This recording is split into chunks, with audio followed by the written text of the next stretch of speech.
It's called Urban Spinster XO. That's what it is on Instagram. It's Urban Spinster on Facebook. Is it the same tag on YouTube? Yeah. And so basically she's a single healthy mindset coach. And so she dispels the myth that is given to women saying that if you're not married and you don't have children, you can't have a full life.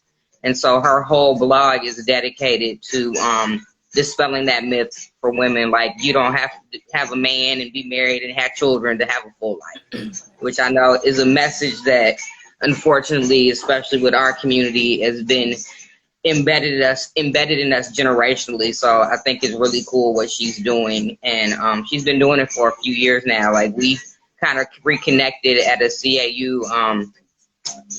CAU alumni chapter meeting here in LA, and so this is actually the third time we've done something together. I've done her podcast with her, and then like an impromptu jump on a live, but this is the first time we've done a live on my feed. So both of us are kind of like Pose faithfuls from the beginning. So when I thought like, hey, I want to do something on Pose, like, she was the person who immediately came to mind. So I think I'm gonna get started in a sec. I just want to know, like, how many of you have watched from the beginning and are done? How many of you are just now like in season 1, season 2, or catching up? Like, I'm just curious to know, or those of you who have never watched it at all. I'm just kind of curious to know. Like, put something in the comments. FYI, when we actually, if you want to start now, you may want to turn your music off because Instagram will block you. Got it. Okay, Google, stop. Hey, Google, stop. All right, is the fan okay? You guys still can hear us okay with the fan going? Yeah, I can't even hear your fan. Okay, perfect. So yeah, just drop in the comments, like, if you've been watching the series from the beginning. Okay, Crystal's like, I've watched every episode, every season. If there are people who are still in the midst of watching and are like catching up because they just wrapped season 3 airing, or you haven't watched it all. Okay, so there will be some spoilers. So I just want to give that, that disclaimer. But anything I'm telling you, it's not going to hinder you from wanting to watch the show. So I'm just going to do like a quick little recap of like what the show is. So it's basically set in mid-late 80s, early 90s New York, and it focuses on the ballroom culture. And for those who don't know what that is, it's a subculture within the gay community that's typically dedicated to the trans community. And this show is like, the importance of the show is like, this has never been done before, where you've had a series that focuses on Black and Latinx trans community, a whole show dedicated to it. This has never happened. Yes, there have been other series that focus on the gay community, but nothing like this. And it's already made like major history. It's a show that's had the most trans, not just cast members, but crew ever. The first trans woman to direct an episode, the first openly gay Black man to win an Emmy. So it's groundbreaking. So there's a reason why, like, I'm always talking about it. I talk about it like how Oprah used to talk about The Color Purple book. I tell everybody I know, you need to watch Pose. So that's just like the quick little rundown on the backstory. You want to add anything? I was drawn to it because I am a lover of all things dance. So with me seeing, and I don't even know how I saw Paris is Burning, which was a documentary based on the ballroom community in New York specifically. And now, I mean, ballroom and houses are everywhere across the country, even internationally now. But definitely that's what drew me in, is the dance, the fashion, and, that this was going to be on every week. I had to tune in and see kind of what stories they were going to tell and how they were going to, shape the series. So I was sad that it only lasted as long as it did. But I am too. Like, I think that's why I wanted to do this today, because I think all of us who watch it are going through something to the point where, like, we're used to being ready to watch Pose on Sunday. And so for me, how, like, I was like, okay, I'm gonna watch this. I'm a big Ryan Murphy fan. Like, I've seen pretty much every Ryan Murphy series except two. I don't do American Horror because I don't do scary stuff, and I didn't do Scream Queens. So I've been like watching Brian Murphy since Nip Tuck. And then when I saw what this was, you know, I've been exposed to the shows. I had never gone to a ball before. I went with my first ball with Saida. That was my first ball. We did that together with baby about 2 years ago. I like 3. Like in the second. Yeah. Okay. Yeah. Yeah. It was about 3. And, you know, but I was exposed to shows like drag queen shows or whatnot going out in the gay clubs. So that was my first exposure to it, like actually in the Catch 1 right there on Pico. And they would always have a part of the night that was dedicated to a show. So that was my first exposure of it. But as far as like knowing their culture and all that, I don't. I mean, gay people are like black people. We are not all the same. We don't know all the same things within our culture. Like it's different. It's not everybody's experience is not the same. You just because you're gay doesn't mean that you understand the challenges of being a trans person. Like, you know, it's definitely a hierarchy, and trans women are at the bottom of that hierarchy. Just like they say black women are the most disrespected woman in America, trans women are the most disrespected within the gay community. So I just kind of, when I start watching it, it just gave me a new level of like appreciation, understanding of the strength of this community.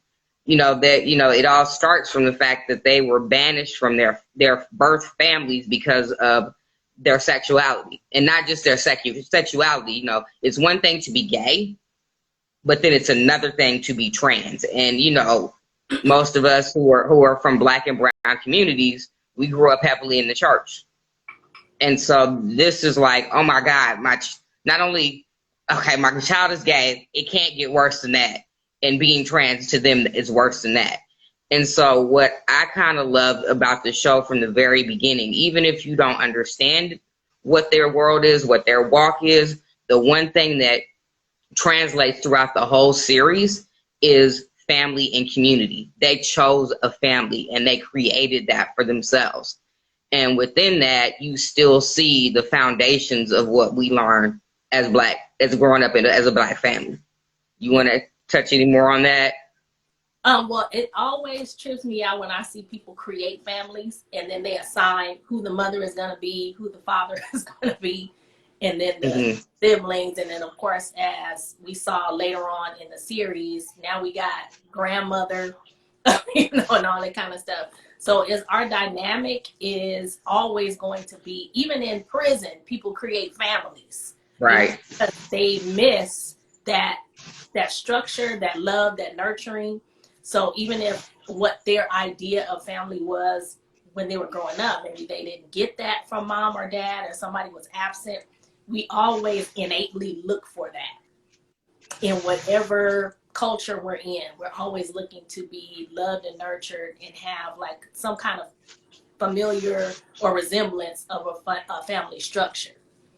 Right, exactly. And I wanted, because we keep referencing one documentary in particular, and there's, you know, Crystal has mentioned it in the comments. So for those who are not familiar, there's a documentary that kind of serves as like the foundational film as it relates to ballroom culture, and it's called Paris is Burning. It was on Netflix for a while. It's not, but if you do a YouTube search, you can pull it up on YouTube, because I watched it again recently about 2 months ago. So just for people who want a frame of reference, a lot of what you see in Pose, or will see once you start watching it, you're going to see literally that show is heavily influenced from this documentary. And actually members who were in that film served as consultants on the series, and then actually some of them played the role of judges. So if anybody's watched that, the series finale, that big tattoo that Ricky has on his forearm that says Evangelista, that's in tribute to one of the ballroom icons, Hector Extravaganza, who actually, you know, if those who don't know, the whole voguing, where Madonna got voguing, that comes out of ballroom culture. So once again, whether it's hetero, black culture, whatever black culture, we influence everything across the board. And so they did that in honor and tribute to him with that tattoo. What else did I want to? Oh, there was one other thing that I wanted to touch on as well, as far as the relatability, and like they put it out there in the pilot episode from the beginning. Blanca, who plays probably the most compassionate character I've seen in quite some time. Like I can't get through an episode of Pose without crying, like uncontrollably crying. Like how some of y'all watch This Is Us and cry. That's me every Pose episode numerous times. And from the beginning, Blanca, tells she's having a conversation with one of the actors who ends up becoming one of her children, and says, everything they do, like even in the performance, is about realness and acceptance. So everything is like something realness. So they'll have executives do realness, like femme queen realness, and the whole thing is they're living out a fantasy because they know they'll never be accepted in mainstream America. So just like we as Black people or any other group of color, we're always taught, in order to live this American dream, you need to be able to fit into the straight white world in order to make it. And at the end of the day, you want the world of acceptability. So if that is not universal enough to make you want to watch the show, I don't know what is. Because when she said that, that just kind of hit me in my chest. Like, yeah, like that's what we're told. We're always code switching at one point or another. The way I talk and move around one certain section of people is not the same as another. So the way I speak at work, the way I dress at work, how I interact. Sometimes I have to catch myself because I might, get a little too comfortable, and I'm like, oh, wait a minute, I got to remember where I'm at. Right. You know what I mean? Right. Yeah.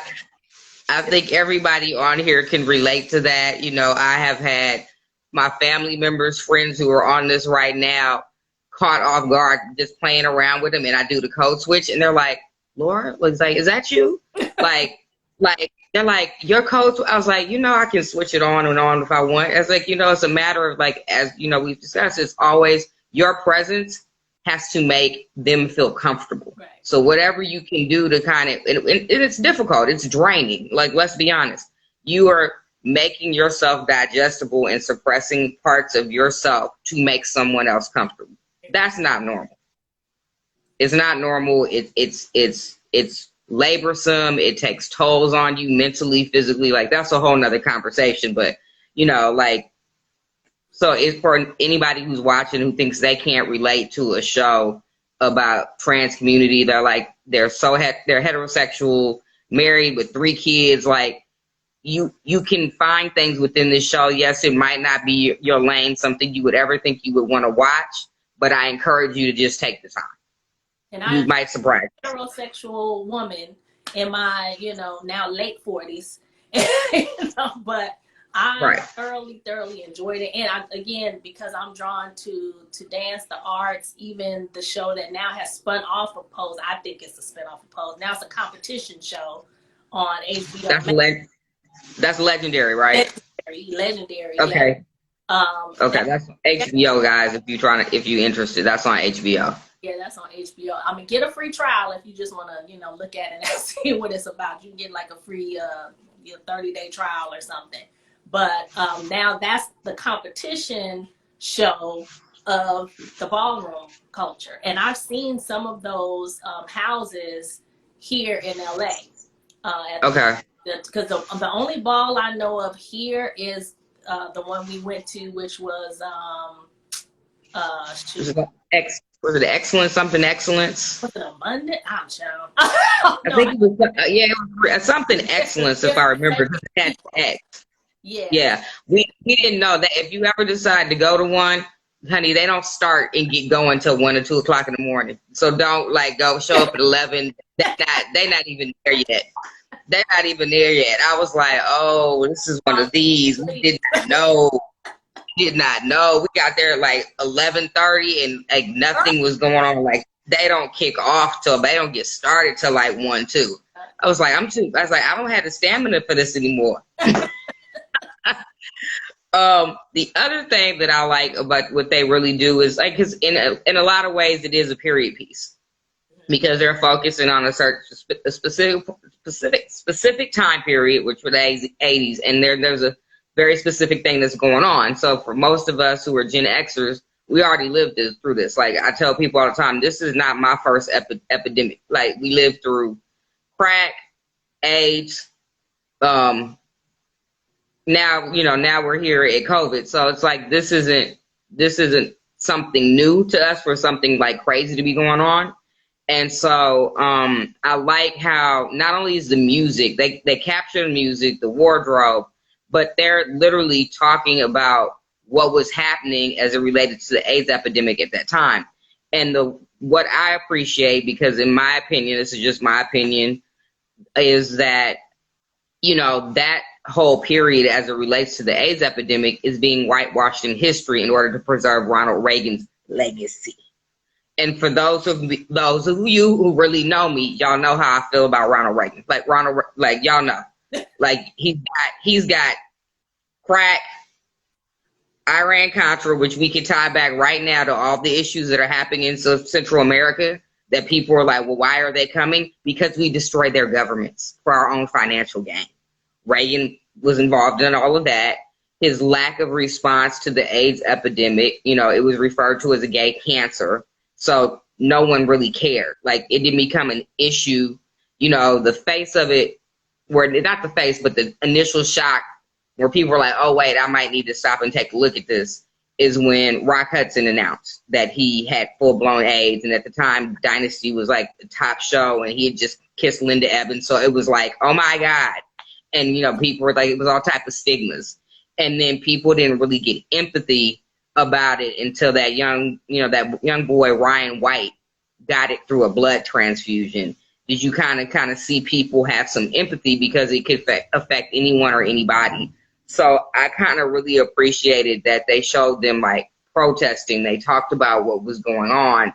And we have like, you can, even the stuff they talk about, you can go and reference the organizations were all in existence at the time. And just another nugget I'm going to add in there is, if you like do the readings and kind of look at things from that time, that's the first time I personally knew who Roy Cohn was. Like Donald Trump's Roy Cohn, he goes back to that time period as well, because he died of full-blown AIDS. Even he's a closeted homosexual, and because he was rich, he could get access to AZT, which was extremely expensive at the time. So the disparities in healthcare that are happening right now in COVID were happening then.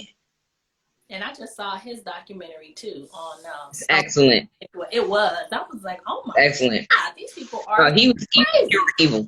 He was pure evil. Like literally, he taught Trump everything that Trump knows, and Roger Stone. Yeah. Like they all come from the tree of Roy Cohn. So I just kind of wanted to touch on that as well. And another name that comes out of that we're hearing now all the time was Anthony Fauci. He was catching heat as well, and I really think because of what he went through, he's catching heat from activists during that time, because they were like, "You're not doing enough, you guys. This is a public, it's an epidemic. It's a global health issue." Because you got to remember, it was affecting not just us, but Africa was heavily decimated. Like all these countries were heavily decimated, but from AIDS. And he caught a lot of flack, and the activists were on his head. So I think a lot of the way he moves now, especially how he's moved through COVID, has something to do with how he had to navigate and learn from whatever mistakes or what he did and didn't do during the height of AIDS. Yeah, and I remember the name of the ball now, Ovahns, OVAHNESS. Okay. So, and they do it every year in tandem with or in partnership with Reach LA. So Reach LA is an organization for young LGBTQ plus members of the community, and they provide AIDS testing, they provide some job training, they even have Vogue classes there in town. So part of the tie-in is if you get your HIV test at a Reach LA location, then you get a free ticket to the ball.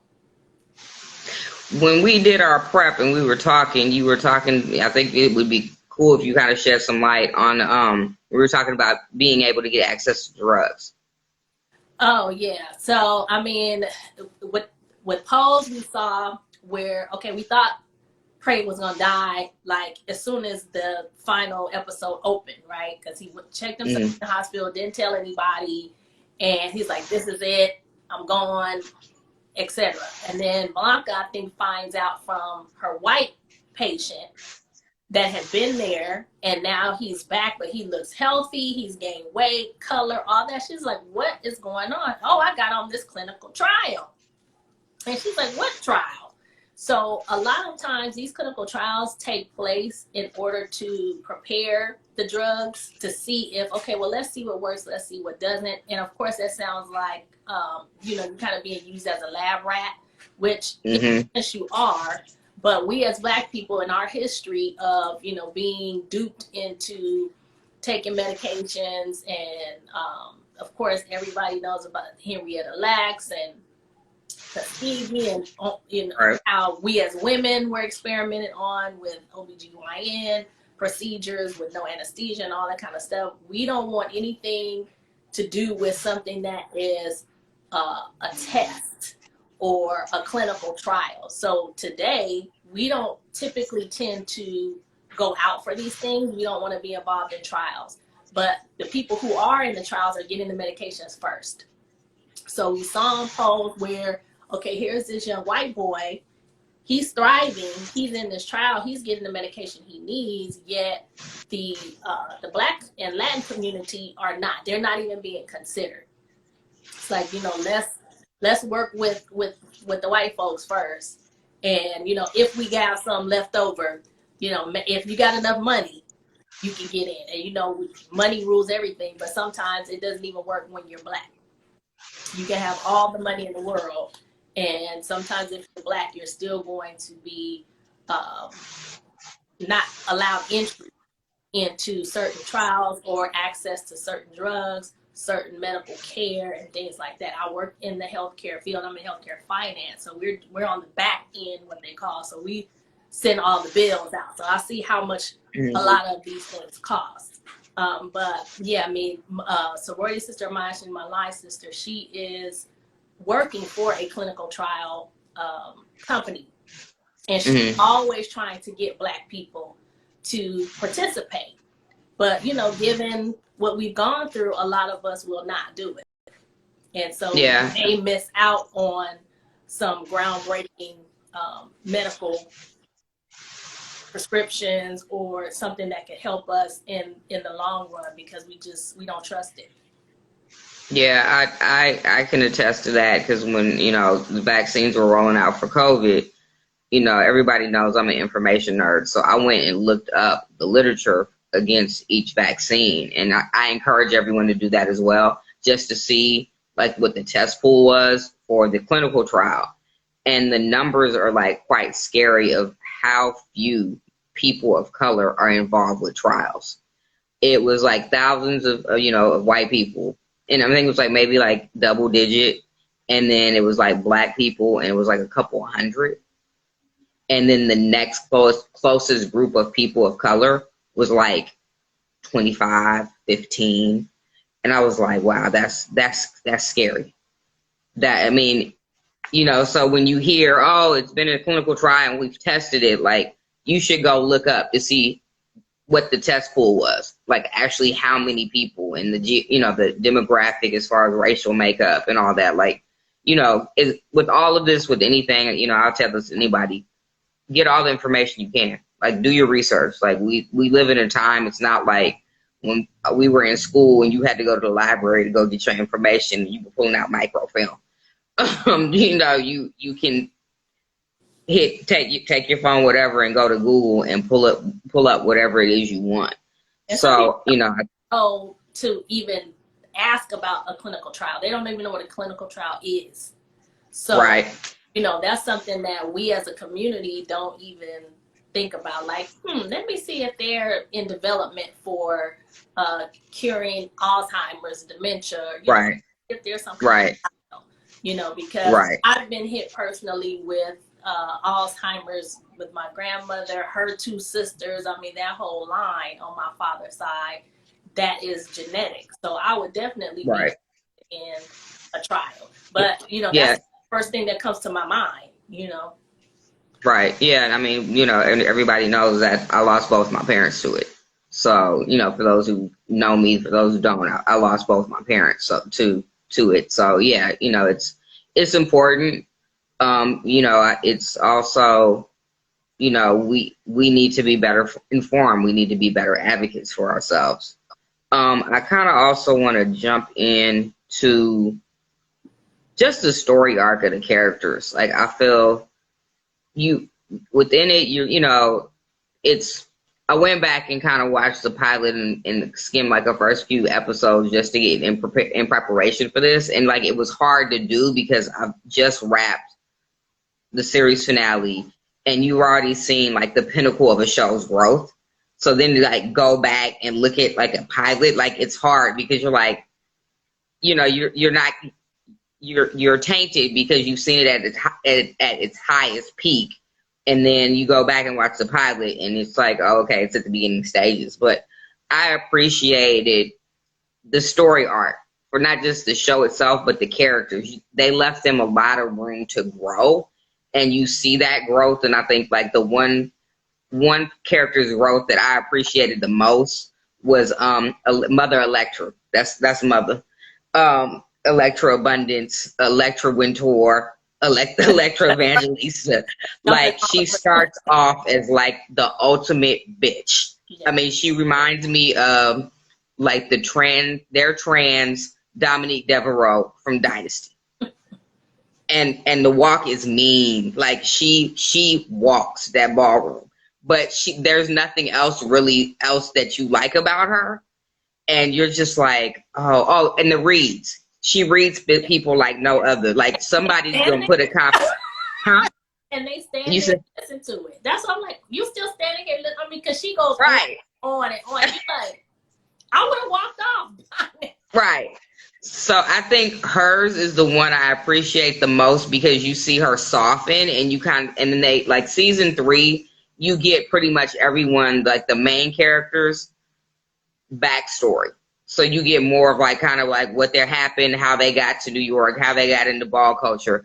But I appreciated, somebody said, come on, she's still a bitch. She is, but it's bitchiness that I can appreciate when she needs to be.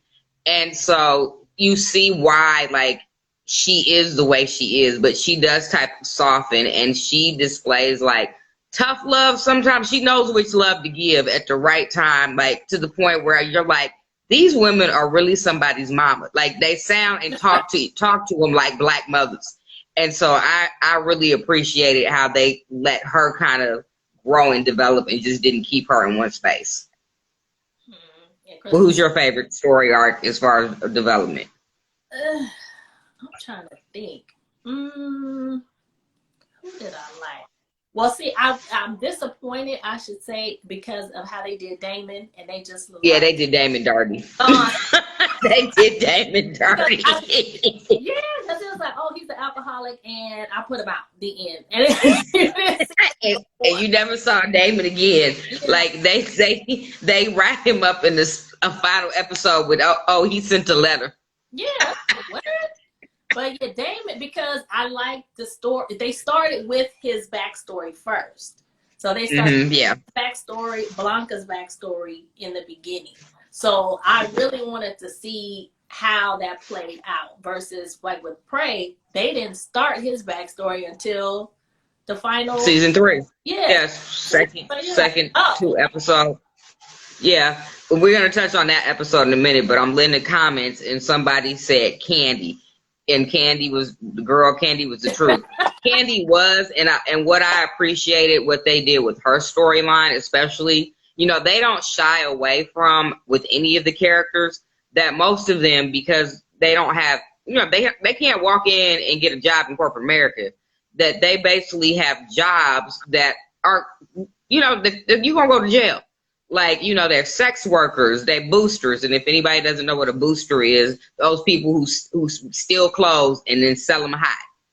You know, everybody in the hood knows somebody know somebody who's a booster and they buy clothes from. So they're by hook or crook surviving. And so whatever they need to do, they're going to do. And so they don't shy away from showing that in the series. Actually, Elektra ends up becoming like a multimillionaire based on her history of being a sex worker. Like she sees she's smart. Like all of them are smart. Like it's no question of talent and ability. It's they can't get access because of who they are. And so with Candy, what they really do with her storyline, you know, as with anything, it doesn't matter within what subculture you're in within the Black community, there's always an issue of colorism. Yeah. And they do a great job of touching on that because she's a you know, a dark-skinned Black woman. And they do an excellent job of capturing that, and her basically like, no, I'm not dealing with it. Y'all not gonna do me like this, and calling people to the carpet about it. And the main one she calls to the carpet about it is Pray Tell. Yeah. Is Billy Porter's character. And the way she did it, whoever wrote that episode, I'm not sure, I can't remember who wrote that episode. They did a brilliant job of making him, she literally put the mirror up and made him look at himself, and he was kind of like, I've been wrong on how I've treated you. Mm-hmm. So I do appreciate that aspect of her character. And, you know, Candy was the truth. She was. I agree. I mean, I literally liked I liked all the characters. There were certain times I liked characters more than others in certain seasons. And I would kind of go on an ebb flow of like who I was feeling initially. Like initially I was all about Blanca. And then that's kind of like evolved. Like I love Lulu. I love Lulu's like confidence, her sass, you know, like put her on crack. Each character, huh? Then they made it get on crack. Her Lulu. Right. Right. Like there's something in each character I value and appreciate it. I love Poppy because I mean he was just a stand-up dude the entire series, you know. Yeah. How he and please mention that he's a heterosexual man. That's important to know. Note that his character. Yeah, like I think he was deemed to be like a heterosexual man. He wasn't gay. Like he was. He was. I think surviving. Basically. Yeah, he was just surviving. He was a hustler. Yeah. But his heart was just pure. But yeah, to keep going, I just wanted to add that in for people who don't watch the show. Like, let you know there was like what would be considered a straight man, a heterosexual man who was within this. Piers, right? He started at the Piers was he with Damon or Ricky or some, you know, that little clique? He was down there hustling. Okay. Because I didn't know if he was prostituting or. He wasn't. No, from what I remember, he wasn't prostituting. Remember, he had like 4 or 5 jobs. He was working out of a club at the door. Like he was an 80s New York cat who was like probably from like the Bronx, or, you know, he was from one of the boroughs, and he was hustling to get his money. And I think, you know, he probably didn't have a home, and he was friends with Ricky because Ricky's the one who brought him. Someone said they think Poppy was bisexual. That's a possibility. Yeah. But yeah. Yeah, but I got more like. I got hetero vibes from Poppy, just like how he carried himself. Like it felt like that was the traditional alpha male energy that they tried to bring. Yeah, Crystal said he sold drugs on Piers. They tried to bring that. Yeah.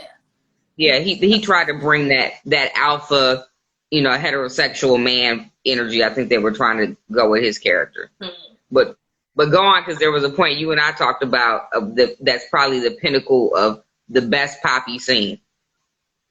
What's the best Poppy scene? The whole toxic masculinity. What was that his scene? I was thinking about. That was his scene when he was talking to his son. When he was talking to his son. Oh yeah, when he was telling him basically what makes a man and. Yes. But I don't recall it being.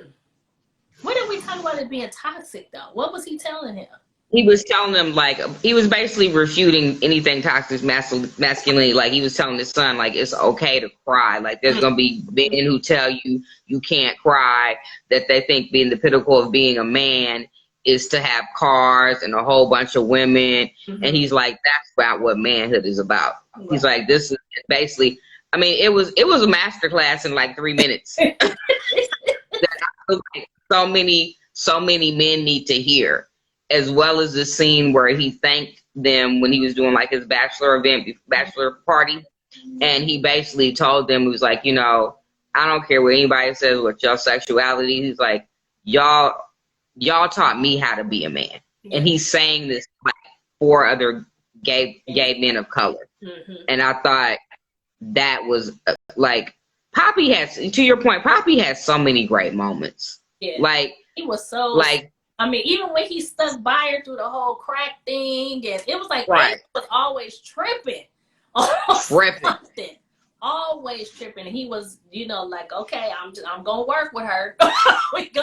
Right. I mean, he truly showed like, I love you and I'm not going anywhere. Mm-hmm. And to touch on that scene, I mean, there were so many great scenes in that final episode. Like, I wouldn't be surprised if I do a binge rewatch of the whole series in like the next 2 or 3 months.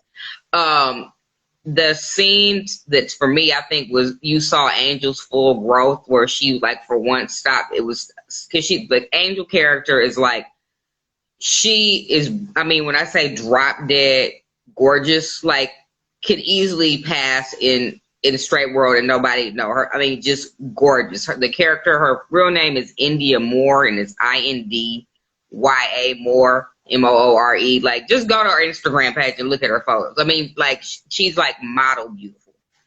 And so she, you know, Poppy finds out he got a kid. They're supposed to be getting married. She's like, I don't want to be nobody's mama. Like, this is not what I signed up for. Like, I'm supposed to be like, I'm a model. I'm a supermodel. And she had booked gigs like that. Like, she really was a supermodel. And she had been supporting her father financially. And her father was not accepting of her. And she invited her to the wedding, invited him to the wedding. And mind you, she's been giving her father money for years. Like, he has a business that he would not be able to keep afloat if it wasn't for his daughter that he still refers to as his son. Right. Being able to financially support him. And she has a come to Jesus moment.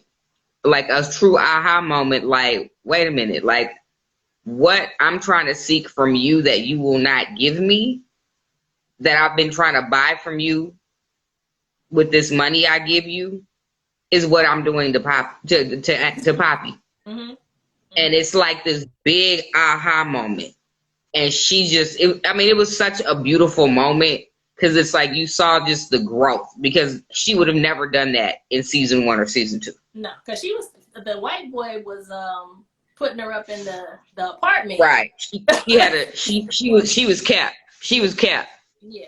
She was kept. She had a Mary John. Right. She had a Mary John that fictionally worked for Trump. Mm-hmm. Yeah. So yeah. I'm trying to think, was there anything else from that episode that kind of stood out? It was just everything this season, I should say. Well, first, I already knew it was probably going to, whenever you see a TV show switch nights, because remember it used to be on, I think, Tuesdays. And then it started on Sunday. Initially, because I was curious I was curious to see, like, wait, did it start Tuesday, go Sunday? So I did a quick like look up on the date it aired. So it initially aired on a Sunday, but you're right, it did go to Tuesday, and then they flipped it back to Sunday for this season. Yeah, when they start doing that, it's on its way out, because people start losing interest if they weren't really that big of fans and they just kind of watched it because it's on. Right. They're not gonna do the work to okay, what time? What So when they start doing all that, it's kind of like a giveaway that the season or the series is gonna come to an end.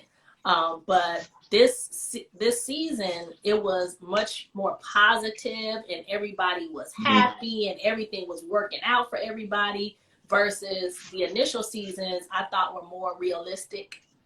You know, like, this is really what is happening. This is really what they're going through on a day-to-day basis. And this was kind of like, let's just wrap it up in a nice, pretty bow. Yeah, I did get that, but I did feel like some messages of hope are always needed. And like I've said this, we had this side conversation the other day. I really feel like, yes, there have been other gay shows before, like Queer as Folk, the L Word, even Noah's Ark. Like Noah's Ark was a black centric focused gay male show that was on Logo. But nobody was really watching Logo unless you was going to watch like Will and Grace reruns. And so I feel like, yeah, in order, like Noah's Ark walked so Pose could run, but like I said, you never really saw a show that completely focused on a community within the community that was black people and brown people, and like that's it. So I really feel like it's this show. We're gonna talk about this show, how we talk about A Different World and The Cosby Show and School Days, for the LGBTQI plus all the letters. Like it's, I always have to like, okay, wait, I gotta slow down so I don't miss a letter. I think it's really going to be impactful for the trans part of it, because, it's representation matters. And it's, I know how much I was heavily influenced by all three of the movies and the shows I just named. Like I went to Clark because I saw A Different World and saw like that could be my college experience. Like I could be that. No one told me that that was an opportunity for me. I would have never known that if I didn't watch A Different World, if I hadn't seen School Days. And, for The Cosby Show, that shifted so many people's, now I'm not going to say mindsets, but it made them pause that black people really do live like this. Right. Yeah, like I got some in my own family. Like I have a family full of doctors, lawyers, they got masters. Like I come from an educated upper middle class background. Like, so what I was seeing in Cosby Show, that was not foreign to me. And, family friends were doctors and lawyers. Like I remember reading a book about Johnny Cochran's biography, and he mentioned his mentor. And I can't remember the guy's name off the top. I was a little kid. I remember, but I read this like in the last 15 years as an adult. I was reading the book, and I was like, I saw the name and I was like, I know that name. Like he literally was like, this was my legal mentor, basically saying he taught him everything he knew. And I remember I was like, I know this name. And I was like, Dad, I called my father. I was like, I was reading the book and such and such and such. I said, didn't he used to come to the house? Isn't that uncle? He's like, yeah, he'd be at the house every Saturday. So I say that to say, like, it exists. Yeah. And it's important, especially for children, to see themselves. And so there's some trans warrior girl somewhere in middle America somewhere that is watching Pose and has hope that there's I can be something. I can do what I want to, what I aspire to do. Like I want to create something or whatever it is they want to do. They now see that it's possible. Mm-hmm. And so I really feel like it's going to have that impact for that community. And if anybody says otherwise, I'll fight you about it. Like, cause that's how I feel. I mean, it was so short. It just seemed like, and then nowadays the seasons are so short. Back in those days when we had those shows with, Different World, Cosby, and etc., it seemed like a season was a year long. Right. It was like, okay, 4 episodes, season's over, The writer's strike kind of changed that format when the writer's strike happened. Like a few, however many years back that was, the writer's strike is pretty much what kind of changed the format, because that's when you get the dawn of all the reality television shows. Is kind of when that started, is when that writer's strike happened, and they found out you can go into production with a lot less money. You don't need as many people. And that's when you really see the full-on influx. I mean, we had like tricklings, but the full-on influx of just reality shows Like that's all that was flooding television during the strike, because everything else, they couldn't get done. And as we all know, as we have learned over time, reality show, yes, it's big money now, but reality, they wasn't paying reality actors what they was paying real actors. They was lucky if they was getting $10,000, maybe 25 if that. They were getting little or nothing as far as money. So that's another reason why reality's not going anywhere, because it's cheap. Yeah, and it's not really reality, and a lot of people feel like. Exactly. And I think this is what corrupts my mind as far as Atlanta now, because I lived in Atlanta twice. Not only when we were at Clark, when I was a kid, I lived in Atlanta before even moving to LA. So I went Chicago, Atlanta, LA, Atlanta, LA. So I've seen Atlanta in the 70s, then, in the 80s and 90s, and the way it is now with all the reality TV and just Black Hollywood and everybody moving there because it's cheaper to produce your content. Right. The vibe has completely changed, and all the plans have made this a very fake it till you make it type of city. And so it's from Love and Hip Hop to Real Housewives to all of that, and with that influx of transplants comes that New York attitude, that LA attitude, that Michigan, wherever you coming from, you're bringing a little piece of that culture there, and it, to me, it's not really meshing well. I mean, because you've really lost all the Southern, hospitality and it's everything. It's definitely different. It's not the Atlanta I know and love. Like I know, just like you do, and you know another aspect of Atlanta that I do not know, that I'm definitely gonna have a sidebar about that. Yeah, that was city, man.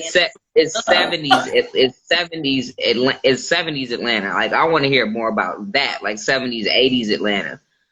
Because the Atlanta I love is a hybrid of what you said, 70s, 80s Atlanta, mixing in a little bit, like it's just sprinkles. It's like a little seasoning like this. What we experienced when we were there, because as far as I'm concerned, we had the golden era. Like we were the golden era of Atlanta. People were like, "You were at Freaknik," and I was like, "Was I?" Yeah. If you didn't experience Freaknik in the 90s, you didn't, just stop, because they keep trying to revive it. It's over. Yeah, let it go. It's gone. It's in the ground. It's 6 feet, and we already had to service the repass and permit. Like you can't revive it. It's done. Like let it be. Let it be.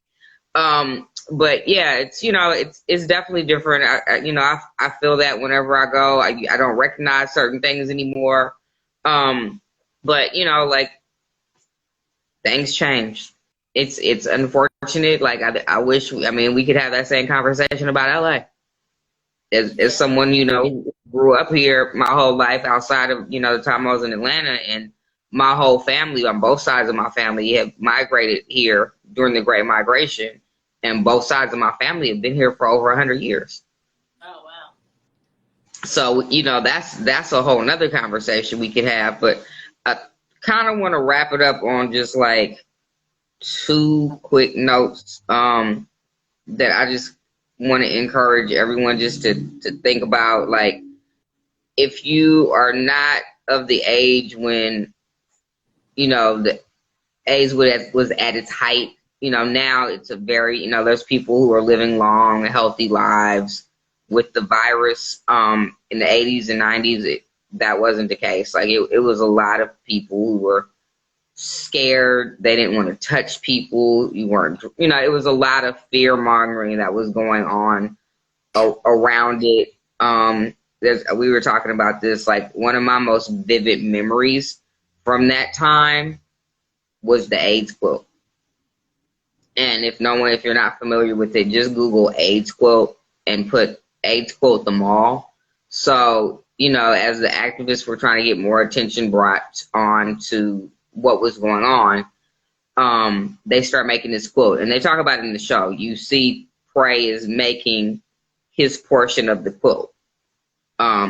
it's basically, it's a quilt that's pieced together like different sections, and each section is the size of a coffin.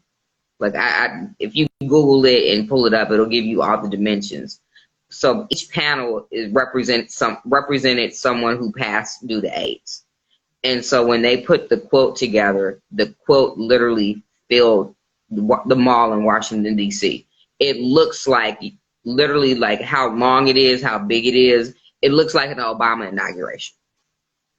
Like, that's, if it were people, that's what it looks like. So if, you know, for those who might be, you know, a little younger or same age or memory fresher, whatever, like, I just kind of feel like it's always important. I'm a history junkie. I'm an information junkie. I think it's always important to kind of look back at certain things to get a understanding of what happens now. And I'm a firm believer, like, if you don't study history, it repeats itself. And I feel like a lot of what we're going through right now is that. And so it's like I'm always trying to be like a little mindful of that. And so, you know, you can't kind of be informed and kind of know what's going on if you don't kind of connect the dots and correlate things. That is true. Because, I mean, it's everything happens again and again and again. Just like you mentioned earlier with this pandemic, this is not the first time. Yeah. And even though we've had epidemics like crack era and HIV AIDS, we definitely had a pandemic before, as you know, we've learned. Right. With Spanish flu, with the Spanish flu. Yeah. Walking around with masks and all that kind of stuff. And it still trips me out to watch TV now and everybody has a mask on. Even the commercials, everything. I'm just like, oh my God. Like, yeah, this is where we are. Yeah, like, this is where we are.